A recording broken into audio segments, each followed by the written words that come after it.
Chers amis, bonjour. Jésus dit clairement dans l'évangile d'aujourd'hui, nous sommes encore en Jean au chapitre 6, le discours sur le pain de vie. Personne ne peut venir à moi si mon Père ne l'attire. Là, c'est un problème. Et justement, nous devons comprendre que c'est toujours Dieu qui fait le premier pas.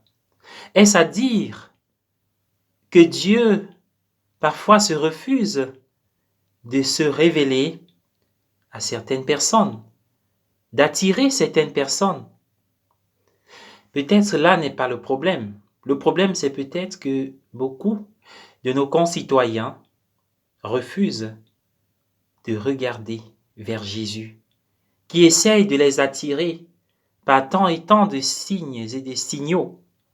Peut-être même nous aussi, bien que baptisés, comme ce fut le cas de l'eunuque dans la première lecture, parfois il nous est aussi difficile de voir les traces de Dieu qui passent dans notre vie. Mais en fait, qui attirera les autres? Jésus, c'est Dieu incarné, mais c'est par nous que Dieu peut toucher et attirer les autres. Et pour ceux qui n'ont pas connu le Christ ou qui sont loin de lui, involontairement, ne nous en préoccupons pas. Prions, et Dieu sait ce qu'il a à faire. Peut-être s'ils meurent avant, ils ne seront pas jugés plus tard suivant les mêmes critères que nous, qui avons eu la grâce de la révélation, comme l'eunuque dans la première lecture a, par Philippe, entendu parler de celui dont parlait le passage d'Isaïe qu'il était en train de lire sans comprendre.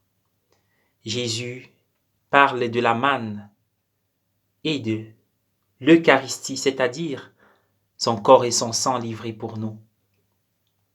La manne, qu'ont mangé les pères dans le désert, renvoie à une nourriture, bien sûr, nécessaire pour le corps, mais une nourriture qui a des effets limités dans l'espace et dans le temps humain. L'Eucharistie, lui, au-delà du fait qu'il alimente notre corps, nourrit aussi notre âme. Elle ne nous donne pas simplement la vie humaine, mais aussi la vie divine, la vie éternelle.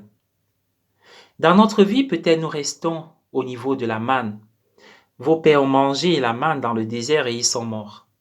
Peut-être nous restons souvent au niveau de la manne, c'est-à-dire au niveau des réalités simplement matérielles qui ne nous élèvent pas trop, alors qu'il faut franchir le seuil, le pas. Il faut franchir le seuil pour vivre dans la logique de l'Eucharistie, c'est-à-dire des ressuscités, car le pain eucharistié, c'est Jésus-Christ vivant. Et lorsque l'eunuque fut baptisé, on vit Philippe être emporté par l'Esprit.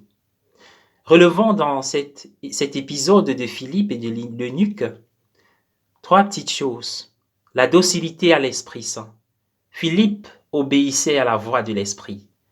Quand nous restons dans la manne, nous n'écoutons pas toujours la voix de l'Esprit. L'Esprit dit monte, il monte, descend, il descend, et il partit sur cette route déserte, car Dieu avait préparé quelque chose, une mission pour lui. Et l'Esprit au début, l'Esprit pendant, l'Esprit à la fin de sa mission. Deuxièmement, parlons maintenant de cette douceur.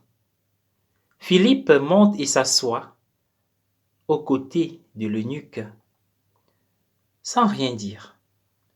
Quelle douceur! Jésus a dit, je suis doux et humble de cœur. Les disciples de Jésus, tout de suite, ne présentent pas, ne braquent pas l'évangile, ne le proposent pas tout de suite avec violence. Ils observent. Être assis à côté, c'est se laisser être contaminé, entre guillemets. Le verbe n'est peut-être pas bon en ces jours. Être touché par ce que vit l'autre. La compassion.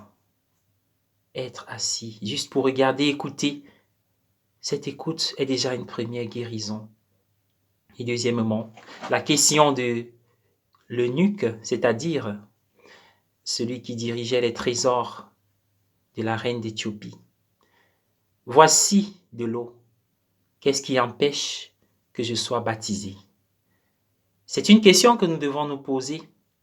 Qu'est-ce qui empêche que je prie? L'eunuque avait plusieurs choses. D'abord, la richesse matérielle, car il gardait les trésors, mais aussi une richesse intérieure, quand il venait à Jérusalem pour adorer. Il avait déjà des pas, peut-être plus que nous. Mais il a entendu parler de Jésus et il a cru. Il s'est laissé aller. Parfois, nous hésitons. Qu'est-ce qui m'empêche de rendre grâce à Dieu?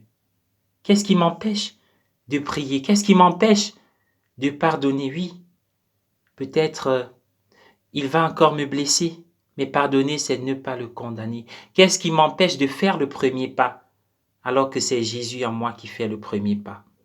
Qu'est-ce qui m'empêche d'être heureux, alors que c'est Dieu ma vraie joie éternelle? Bonne journée à tous, soyez bénis, je vous aime.